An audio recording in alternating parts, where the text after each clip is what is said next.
le point de vue du citoyen tunisien vous intéresse sur sur la position des autorités françaises. Vous savez, j'aime bien le rappeler, on a eu notre indépendance un 20 mars 1956. Et depuis cette date-là, on est un État, en principe, souverain. Et quand j'entends des amis français ou tunisiens me dire « mais est-ce que tu n'es pas choqué par le silence des autorités françaises ?» Je dis non, puisque en quelle qualité les autorités françaises se prononceraient sur la Tunisie? Moi, j'y crois à notre révolution citoyenne, sincèrement et profondément. Au titre de la communauté internationale et au titre des conventions signées par la Tunisie. Non, il y a un aspect sur lequel, moi, j'insiste. Je comprends très bien que la Tunisie est souveraine et qu'elle ne demande pas. Et les Tunisiens l'ont prouvé qu'ils sont très capables de faire leur propre révolution sans l'assistance de la France. Et des médias français, comme vous disiez. Et des médias français, vous l'avez dit. Mais cela dit, il y a une communauté internationale. Il y a des conventions que nous avons signées. Il faut le respect de ces conventions.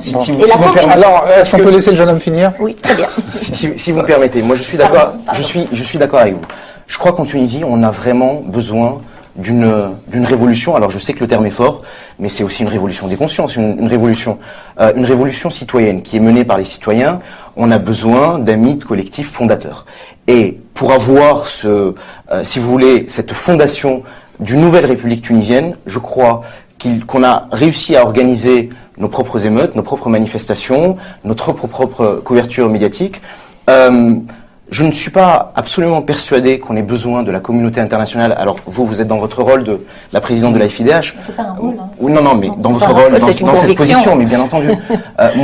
Ça aide en général. Bien entendu. La communauté internationale. Je sais. Mais c'est-à-dire, avant d'attendre qu'on fasse les choses pour nous, faisons-les nous-mêmes.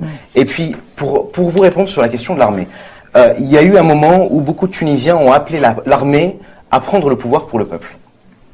Et si vous voulez, moi je suis totalement opposé à cette idée, parce qu'on a toujours attendu en Tunisie un homme providentiel, un nouveau prophète. Il faut bien entendu que l'armée se range du côté du peuple, comme les forces de l'ordre.